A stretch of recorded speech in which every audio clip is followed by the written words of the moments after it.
a decorated Indian Army brigadier turned enterprise operator. He has led core formations. Brigadier Krishna Raj Nambiar. You have to convince and make people follow with your personal example of leadership, like in the army, but they got to be convinced themselves to follow you. There is no army order. I just love how you share both the lows and highs. So it makes your journey feel so real and relatable. And hearing how those experiences shaped your leadership today is also too eye-opening. I worked hard, and within a year I went for the young officers course where I was awarded the silver gun for standing first in the overall order of merit in the artillery.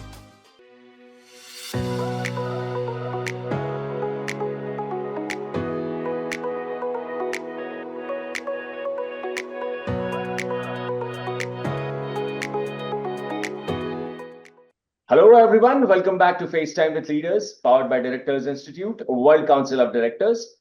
I'm your host, Sunny Pancholi. And today we are dialing into a command room mindset where mission readiness meets boardroom discipline. If you have ever wondered how to build resilient organizations, align public and private stakeholders, keep ESG honest and still deliver under fire, this episode is your field manual. Expect real takeaways on scale, risk, SOPs that actually stick, and leading teams when the clock, the client, and the crisis won't blink. Our guest brings more than 3 decades across the government and corporate sectors, a decorated Indian Army brigadier turned enterprise operator. He has led core formations, trained future leaders at Army War College with IIM Indore coordinations, commanded counter-terror operations, served as an UN peacekeeper in Lebanon, and then carried the same operational steel into the civilian world, running security, fire and safety, admin ops, ESG, and large-scale township and port operations at Karaikal Port and Welspun Flooring. He is LLB, MSc Strategy, PGD HR, UGC NET qualified, and an independent director alumni from MDI Gurgaon, fluent in 6 languages and operationals in 7. Brigadier Krishna Raj Nambiar, welcome to the show, sir. How are you doing today? Thank you, Sani, and I'm doing very well. And it's a privilege for me to have come onto this stage from the 30 years of uniform to 8 years in corporate. It has been a very interesting journey. I'm willing to share the interesting and the not so interesting parts with everyone here. Looking forward to a great conversation ahead, sir. Yeah, I'm looking forward to a good interaction, and I'm willing to share whatever I have with the audience.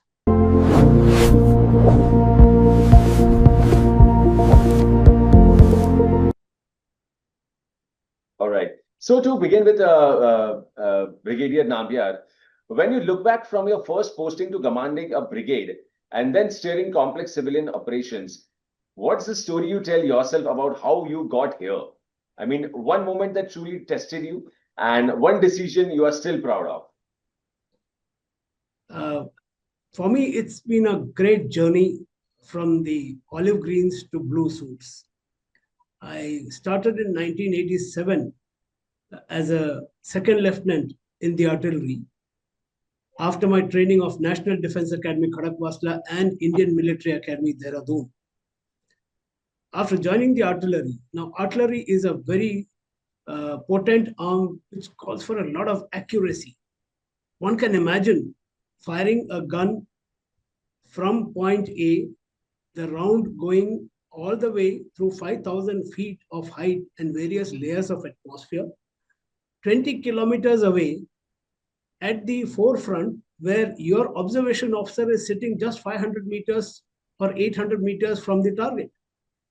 Now, if 20 kilometers away or 24 kilometers away, you have to hit a target which is about 100 meters across with your shell having kill zone of 200. So it is a lot of accuracy that goes in. You got the shell, you got the gun, you got the charge bags, you got the charge temperature, you got the atmospheric layers, you got the wind patterns going left and right, what have you, and then the accuracy. So here, a minor mistake can cost lives. So from this kind of accuracy to the boardroom accuracy of facts and figures and perceptive decision making, it has been a very interesting journey. When we start off in the army, a second lieutenant commands about 30 to 50 boys. A major commands about 110. A colonel commands about 500 to 600. A brigadier commands 3,000. And he has 150 guns, 600 vehicles. So what he controls, maybe 6,000 acres of military area. What he is controlling is very vast, but with a lot of discipline, control, and assured levels of expertise. Come to corporate, now the army rule is no longer there. You have to convince and make people follow with your personal example of leadership, like in the army, but they got to be convinced themselves to follow you. There is no army order. So much more interesting that when you have to convince somebody to, take a line of approach, you have to convince himself thoroughly for it. And that is where in the corporate sector, I found a beautiful and wonderful challenge that when you show the commitment and purpose yourself, others will follow suit. That is my personal feeling of it. And after all, there are testing times. I had 2 testing times in my military as well as outside. In the military, yes, it was all when I was in the Kargil War. I was flying helicopters there. So there was a testing time whether I should go in where the enemy area, there was a lot of firing. I had to take out a casualty and deliver some essential goods. So there one could have gone across with another decision, but I decided to go through with it. And when I took them out from there, the casualty I removed from under firing, where the artillery shells of the enemy were bursting. We took them out, and it was a very wonderful thing because later we heard the transcripts of the adversary saying, "Inke jahaz aa rahe, hamare kyon nahi aa rahe." So it was a lifelong cheer that I got when I heard that information flow through back to me. That was one step which I took in the military. And the biggest step was when at 50 years of age, after commanding 2 brigades, I decided to step into corporate. One of my friends, a very senior general, said, "Krish, you are stepping out at 50. At 50, you are already a dinosaur, extinct." But I still took the leap. And today I have no complaints. So I feel that, well begun is half done. You have to empower yourself when you come out. One did that with law and HR and the various qualifications that one came across. Plus, I carried I would say, the tripod of ingenuity, integrity, and intuitive nature into the civil life from the military. Yeah. Brigadier Nambiar, it's inspiring to hear how you navigated those challenges and made a decision you are always proud of. And I just love how you shared both the lows and highs. So it makes your journey feel so real and relatable. And hearing how those experiences shaped your leadership today is also too eye-opening. Thank you. One particular low and which turned into a high, I remember, was way back in 1988, where I was given the charge of a small band of troops which were going from place A to B towards the firing ranges, 300 kilometers away. Since I was a junior most officer, I was given a small jeep which probably had very campfire sort of a flap, which was opening off now and then. And one control item which I was carrying in the jeep was misplaced by one of the boys, and it fell out. That became a big court of inquiry and all that. Although it was found subsequently within another 5-10 minutes by another vehicle following, that brought in a lot of low for me at that time, where I was made to answer a lot of inquiry. And with that, I decided to perform well in my professional course. I worked hard, and within a year, I went for the young officers course, where I was awarded the silver gun for standing first in the overall order of merit in the artillery. And when I came back to my regiment, there were no end of the praises for me. Forgotten was the days of the law where I was facing an inquiry for, temporary loss of a control item, which in the military. So that law which brought me, the same law brought me to a high, the challenge that my mind took up, that I will force the case against me. and bring it out to the best of my abilities. So the award of silver gun, which still there in School of Arty, there is a silver gun with a plate and a pedestal, and not on the pedestal, the names are etched for all those who win the trophy. So that was a great moment. In the civil life, also, I had an interesting event where the port of Karaikal was facing cyclones. As a cyclone Nivar, and which I'll explain later more in detail. But my presence in the port made all the difference for all the people who were in the security and emergency services. So that was a low, which we again turned into a high. All the lashing was done and the equipment was safe and secure. No damage in the port during the storm. Yeah.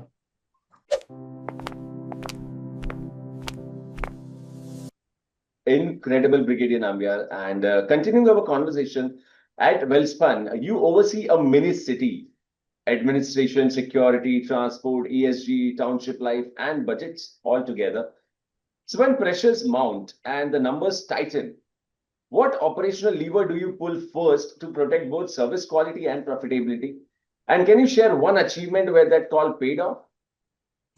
Right. Welspun is a Fortune 500 company, and it has got about 7 to 8 footprints all over India itself in terms of major establishments. Hyderabad is one of them, which is a very large area with a township. It has got gardens itself of nearly 45 acres, just the garden beds, flower beds, and hedges. And we have about more than a lakh of trees in this place. The plant itself is set in a garden. That is the vision of the chairman, Mr. Balakrishna Goenka, that let the plant be set in a garden rather than the garden be around a plant. So if that is the vision of the chairman of the company, you can understand what is the level of finis that we have to achieve to bring that out. Besides that, we have fire safety, security, administration, township, where more than 2,000 to 3,000 workers are staying in multi-story buildings. So for every angle, whether it be food, fodder, fuel, the medical, everything goes into a matrix.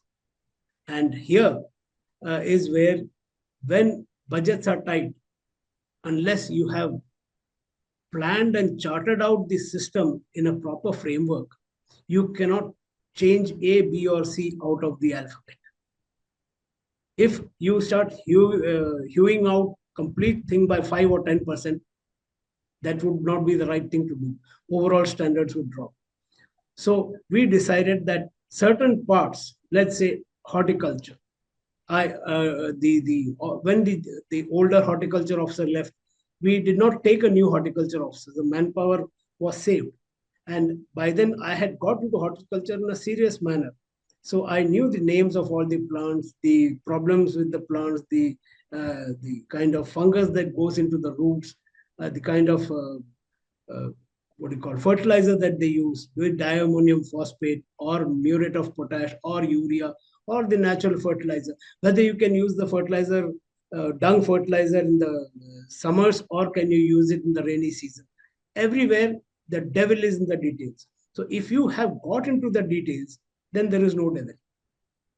So when the belt tightens, if you know what you're looking at, you will not make ad hoc decisions. You will tighten the right places at the right time without spoiling the efficiency or the beauty of the place. So that's how we took it on in fire and safety, in horticulture, in security. Everywhere we attained correct measure of tightness without losing efficiency. One of the interesting parts with the achievements, you can say, was a high of the chief minister and the industry minister, Mr. K.T. Ramarao, who came to inaugurate a new plant in Welspun, Hyderabad. Now you can imagine all the rehearsals will get shot down the moment the event starts. As they say in the army, all plans go for a 6 when the first bullet gets fired. Similarly, when things go on, when the chairman is ready to receive the minister at the gate, you expect 5 cars to come 50 cars come in and nobody knows who is in what. You have placed an officer a kilometer away to guide them in. The officer vehicle itself, the security officer vehicle itself has been overtaken by somebody else.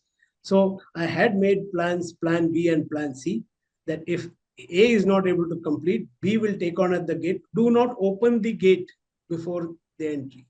So the gate was kept closed, and then on we could guide them in. Otherwise, the guiding vehicles of the chief minister would have gone through the whole plant without knowing where to go. So that is how we managed in Welspun. That I feel that it was a great achievement to start with. And my 4 to 5 years in Welspun have been a very eventful journey. And I got a tremendous, fantastic farewell also when I left the plant. Yeah, thank you. Absolutely, absolutely, Brigadier Nambiar. Managing a mini city under pressure sounds extraordinary, and the stakes you describe really hit home. Uh, I can see why that decision was pivotal, and it's impressive how it paid off for both service and team morale. What I would like to ask you now is, at Karaikal Port, you managed full operations and kept the port running through the entire COVID period. Not a single workday lost, no loss of life. Could you just walk us through that operations? What systems or leadership calls made that achievement possible? COVID days were tumultuous days. There was death all around. In a port which was working with 2,200 staff, of which 1,200 were casual labor, which come in and go out. Running the place would have become a nightmare. But how we went about it is, besides the protocols of COVID, so-called COVID protocol 1, 2, 3, and 4, which all industries established, we went one step further. What we did is, we nominated the zones as critical A, critical B, critical C. Critical A was the most critical zones for business. The berths, the control tower, the marine control tower, the area where the unloading is done, then the movement of cargo, that is the special part of business which goes through. All these became critical point A. The critical point B was the fire and safety, support services, etc. Critical point C became the food and logistics. So critical point A was then put into a cluster. We monitored the shift A, B, and C in that cluster. Sooner there was a case of COVID in any of the manpower, first that cluster was quarantined. And in the cluster, the first, called the primary contact, that particular shift was sent home. So shift B was clean, shift C was clean. Shift A is sent home, where the man has been observed with COVID. So you know that the critical zones, which are cluster A, priority 1, they remain fully active. Critical B are the support systems, so that we can still take on, and you can do with one cluster. You can do with one shift vis-a-vis the 3 shifts. Whereas cluster A, which is the most critical, you have minimum 2 shifts required. So that is how we managed at the functional. At the medical level, we gave full support to those undergoing COVID. We got them admitted. Their families did not have to bother. Their families were given rations and tiffins from the port. It used to go in a vehicle to the family, so that they don't have to move around and mix with people, and they do not feel ostracized from the society. So when this thing was said, you can imagine the moral effect of the others. So I was so happy that somebody goes down and gets admitted, his family is taken care of. They don't get ostracized by the society around their house. And they know, okay, Karaikal Port is sending so-and-so with food. Great. So that probably got everybody going together, as they say, all together heave, and you can take any wheel out of the mud. Something like that was very interestingly followed. And I built a lot of friendships there in Karaikal Port with this approach. And there was a time when later one person of a different department was getting terminated. But then he was given an option: you have served long, you can join some other department if they take you. So I volunteered to take him in my department. Even today, after I took him, after 3 months, they found that he had made no mistake. It was an error of omission rather than commission, and they took him back. But even today, he says, "Sir, when nobody held my hand, you were the one standing with me." So in the army, we have seen many cases of living very close to death. These things are very minor, and it's better to go with a large heart, in my opinion. Karaikal has been a place of great learning. Incredible, Brigadier Nambiar. Managing full port operations during the pandemic sounds like navigating uncharted waters. And I can only imagine the tension and stakes involved. And it's remarkable how you kept everything running safely, truly. Thank you. Thank you. There was another case in Karaikal port where I was faced with the challenge of the storm. The cyclone Nivar was hitting Pondicherry port, and with port operations under pressure, there were great danger in the entire zone.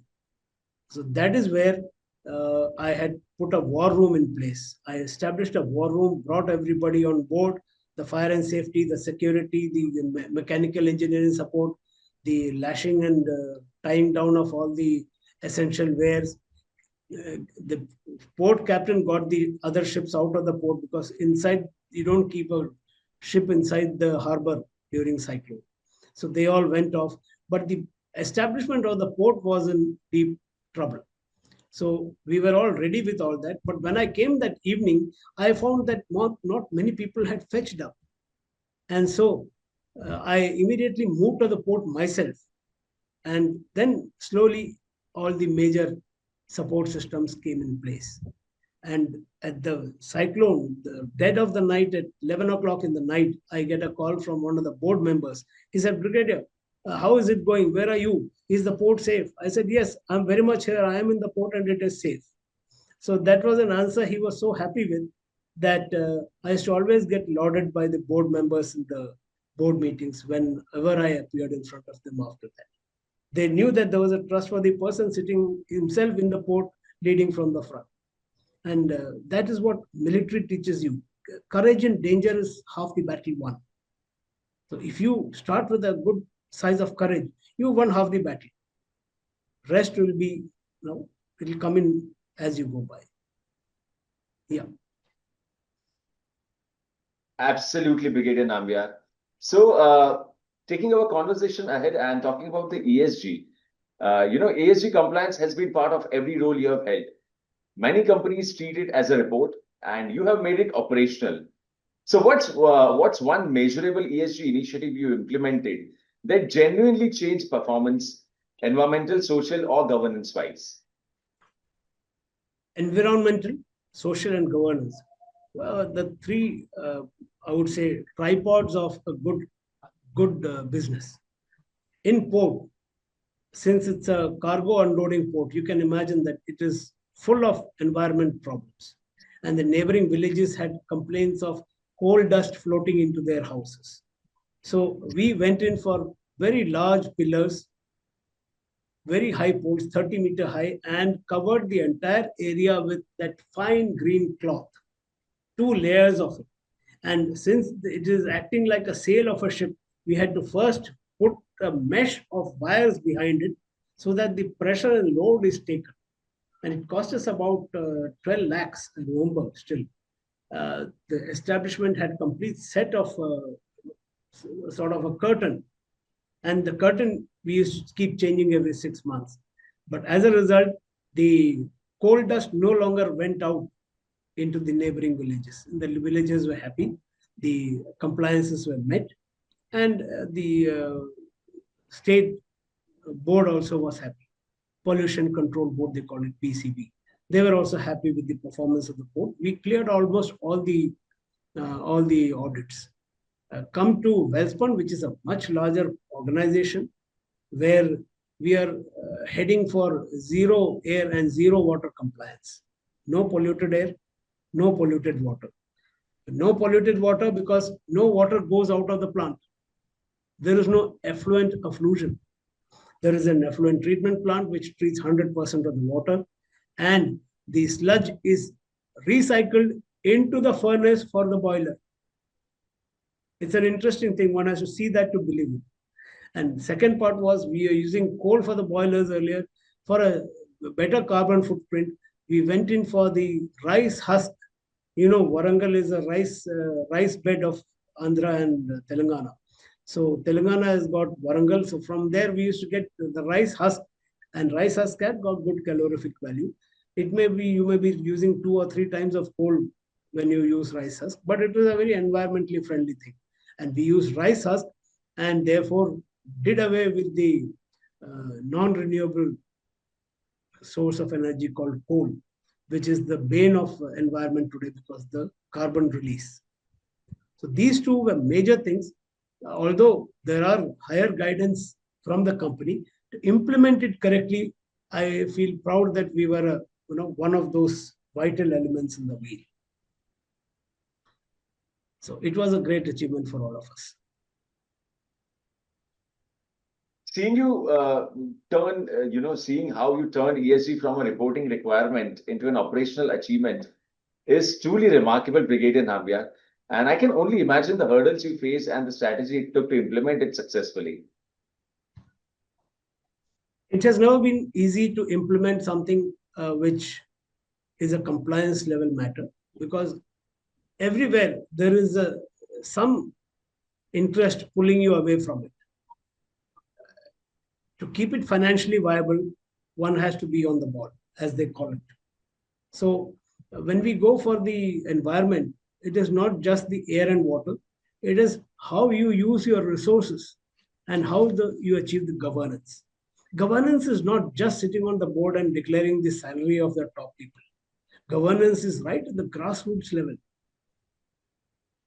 In the department, if you have a system of checks and balances, where everyone of the head of transport, head of security, head of operations, head of fire and safety, they have a checklist which he calls out on every day in the meeting. He knows that he has checked all those vital items.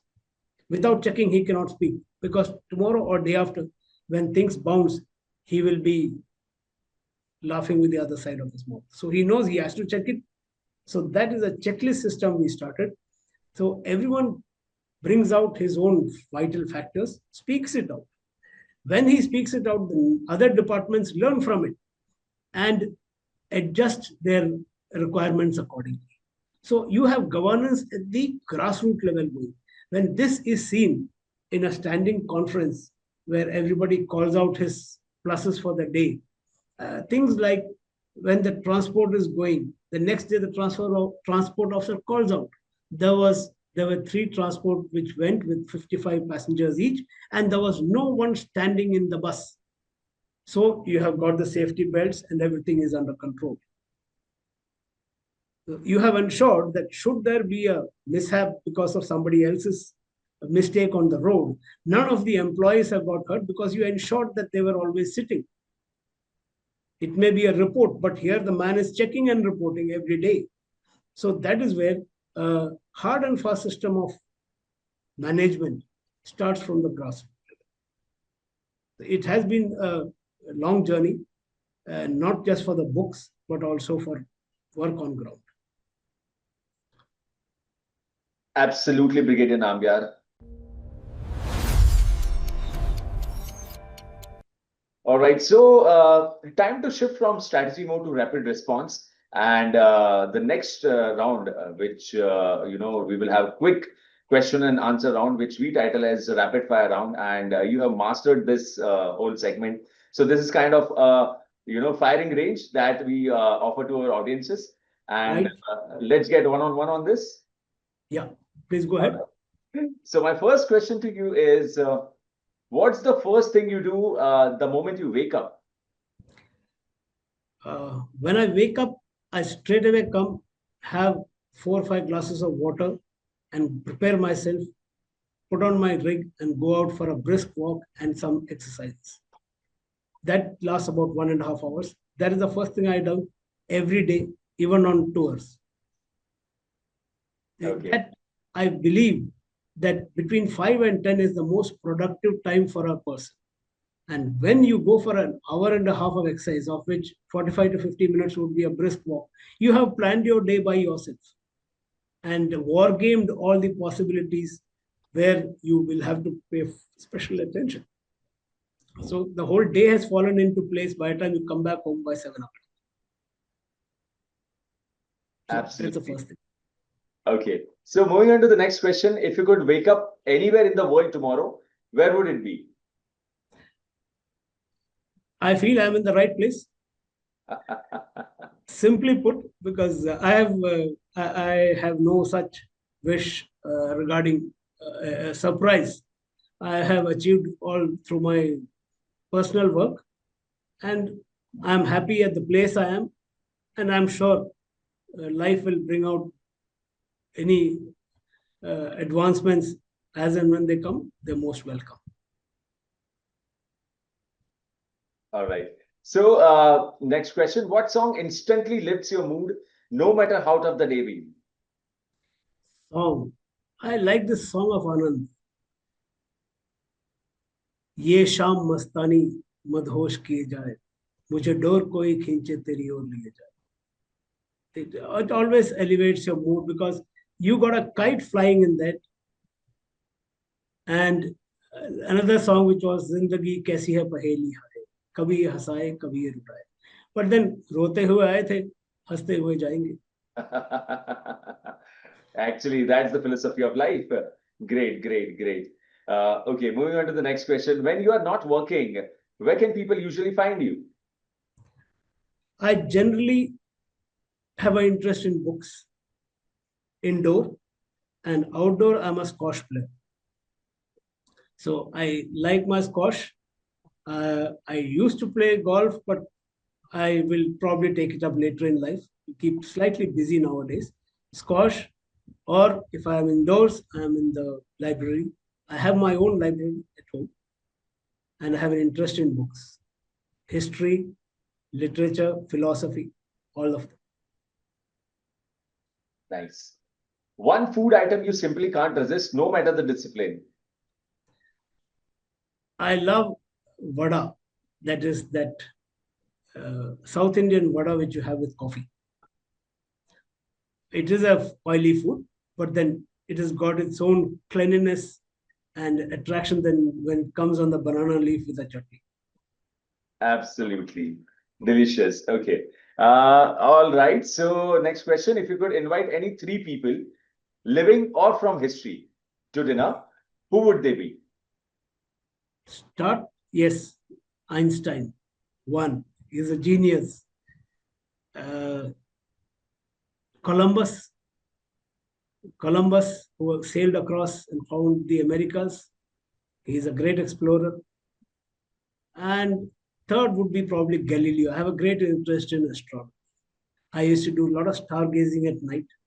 In the deserts, when we operated in the army, I could find my way out without moonlight by looking at the stars. You have the Great Bear, the Southern Cross. Southern Cross is for the southern half. Great Bear is in the northern hemisphere.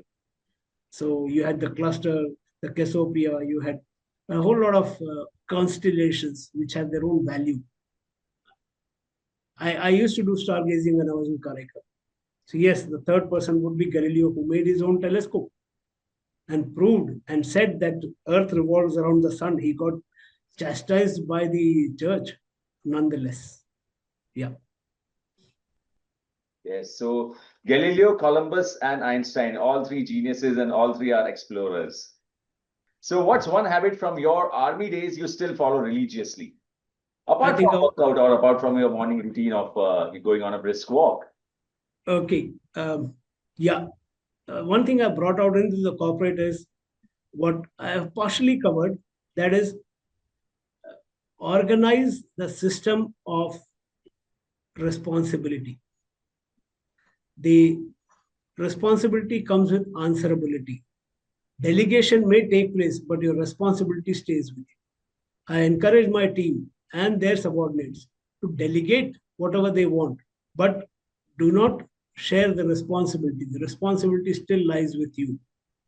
So that is a habit which I brought out here and I moved it down to all my subordinates. And therefore, they could employ what is called the directive style of command.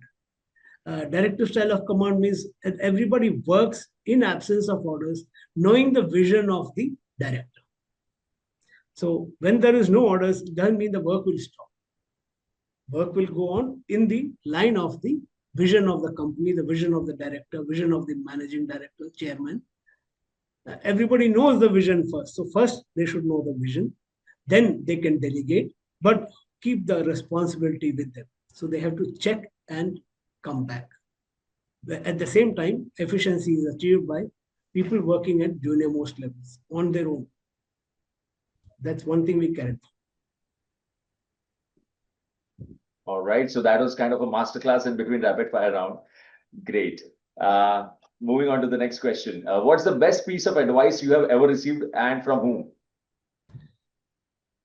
I had 3 decades in the army. So best piece of advice has come from there. There were so many pieces of advice I got from corporate as well as from the army.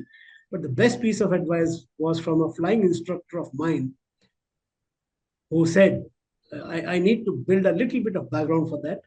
So there was this gradation and evaluation board which comes to assess your flying abilities every 6 months.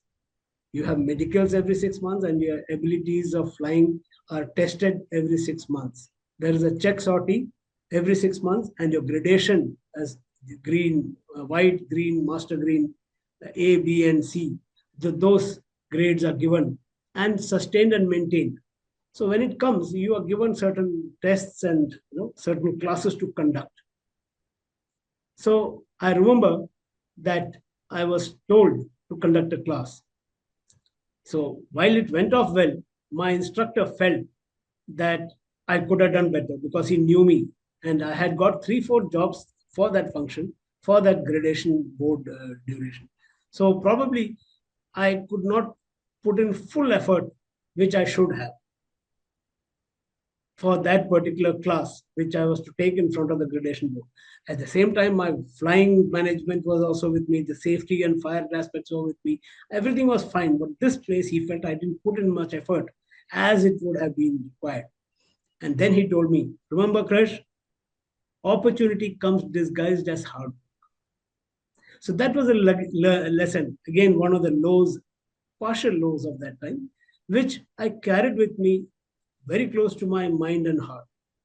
And then I realized when I was faced with any kind of overload of work, my mind, I convinced myself that yes, this is an opportunity in disguise.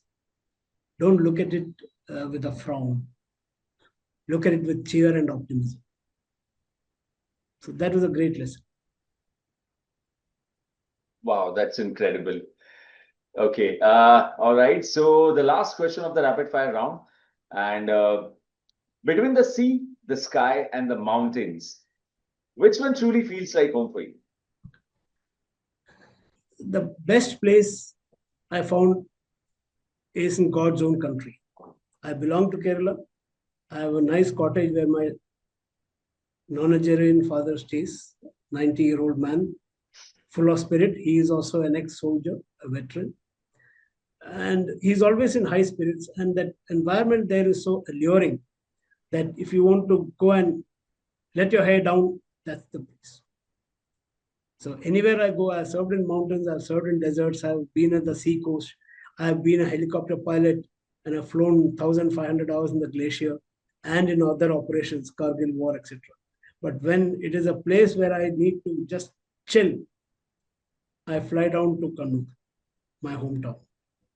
And there's a nice cottage which is totally surrounded by coconut trees, a small lake right next to the house, where at night you can hear all the crickets and frogs, blaring away to glory, the small fireflies. It is literally next to heaven, if there is one.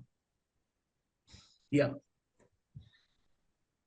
Brilliant, sir. Brilliant. Straight from the Brigadier's logbook. Those answers show a perfect mix of command, calm, and clarity.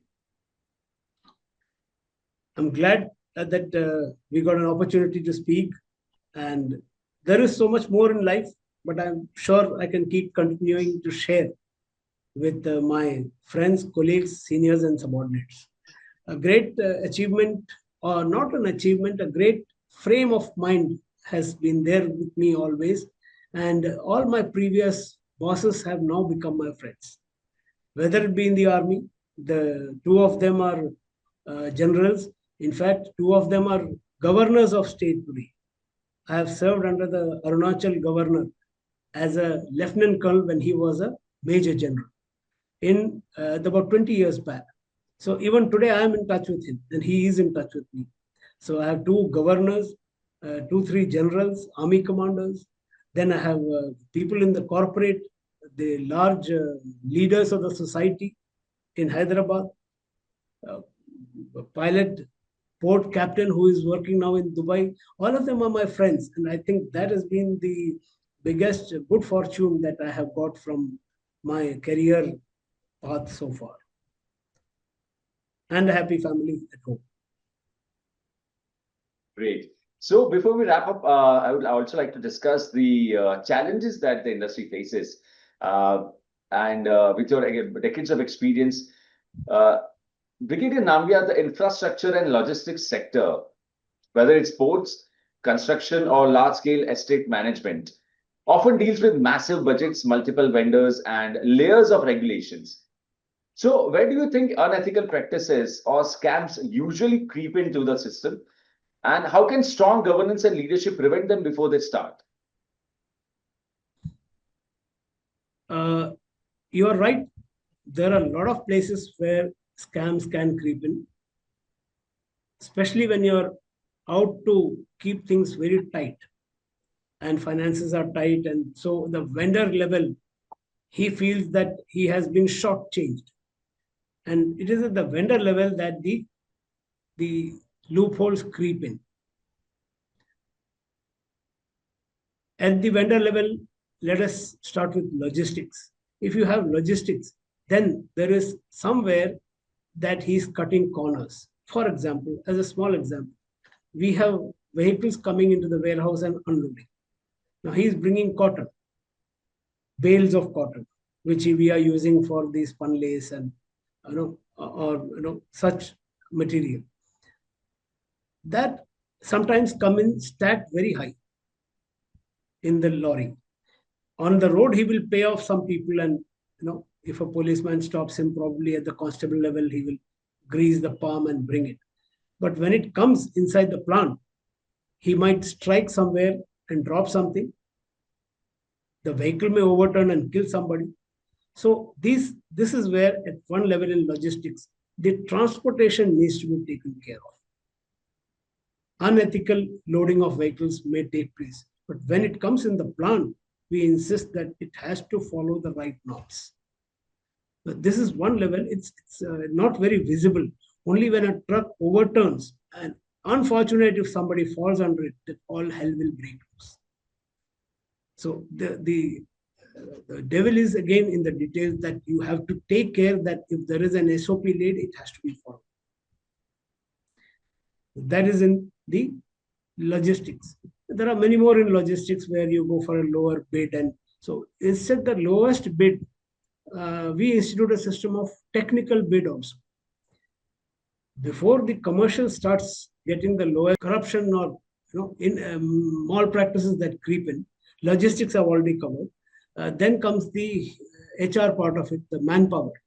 At the manpower level, sometimes you find that untrained staff is being pushed in on a pretext of NAPS, National Apprentice Promotional Scheme, where the juniors are taken and brought onto machines and trained.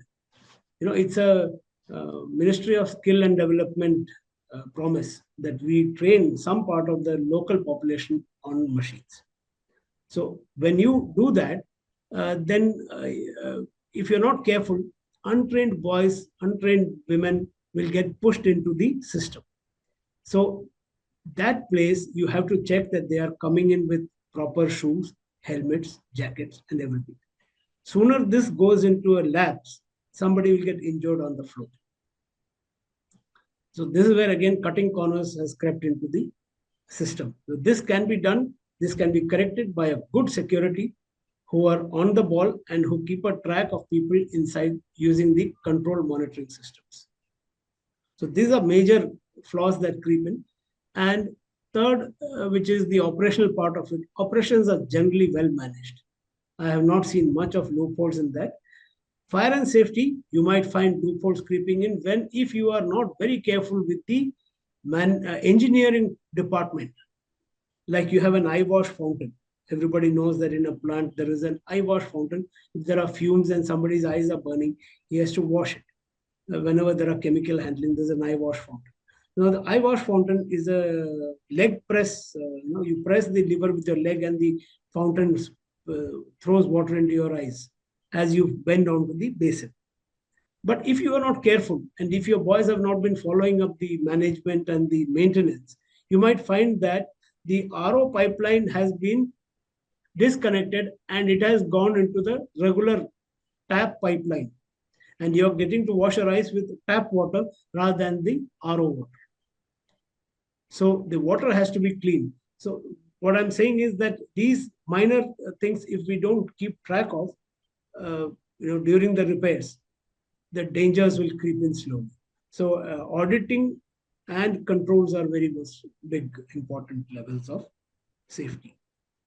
So everywhere, if you follow the SOPs correctly and have the SOPs in place first, follow the SOPs correctly, things cannot go wrong if your access control is well managed.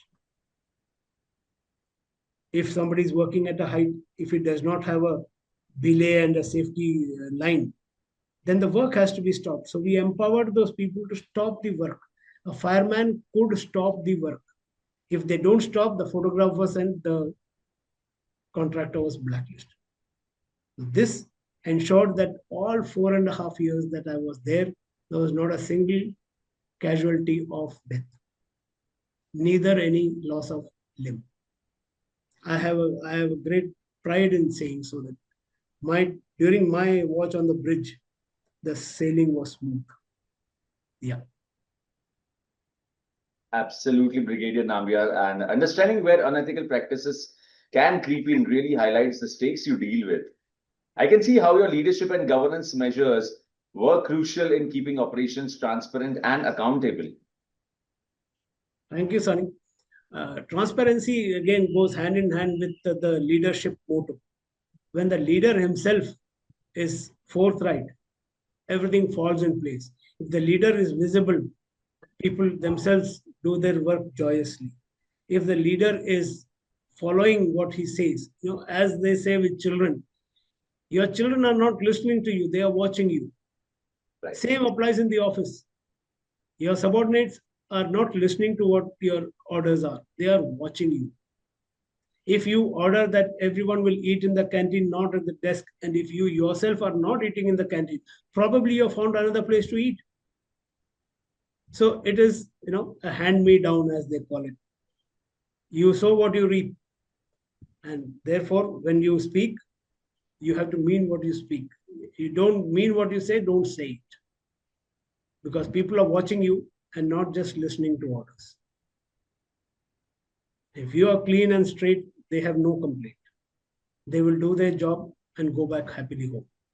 It's only when the leader is flouting what he is passing around is then when they also are likely to flout rules when you're not watching them. Yeah. Absolutely, Brigadier. So you have served across the army, ports, large-scale industrial operations, each demanding discipline, ethics, and precision. Now, let me ask you, what inspired you to join Directors Institute, and how has that experience shaped the way you now think about governance, leadership, and decision-making? It was an interesting call I had to take.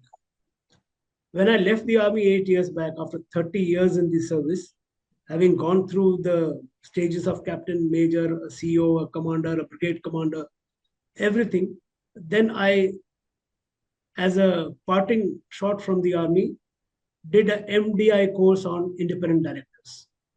And there my eyes opened to the corporate world, as a lot of corporate leaders and stalwarts of finance, industry, compliance spoke to us good about a month, and I still have my notes with me. But when I came off from those classes, I realized, yes, a lot of knowledge and information which is interesting, but it did not make any sense because I was not yet into the corporate world. So I started from the grassroots level. And again, as a general manager, I started with an NGO. Then I became a vice president directly with the port. Then another set of vice presidency in Welspun also. And then I realized as I attended the board meetings that there is a whole lot of things that need to be decided upon if you have the expertise, energy, and intuition. And that's where I felt that having done, I'm also undergoing a special ESG course from Jawaharlal Nehru University. So with that ESG, I realized that my next logical step in the world of, I would say, self-improvement or self-fulfillment would be to be an independent director on a board of some good company. In that case, then I decided to join what looked to me as a logical way forward with the Directors Institute. So having seen the army, having seen so much of experience in the corporate, having seen close quarters fire and safety, ESG safety, pollution in the port, pollution in the industry, safety norms and sustainability in Welspun, which is a Fortune 500 company. I'm very well poised. In the other day, we had a meeting in the directors, mock directors conference, board of directors. There was a decision to be taken whether we should go for empowerment CSR with expensive weaving equipment, or should you go for support to village like charity. With the system that the production was to be ramped up to 100% from 50%.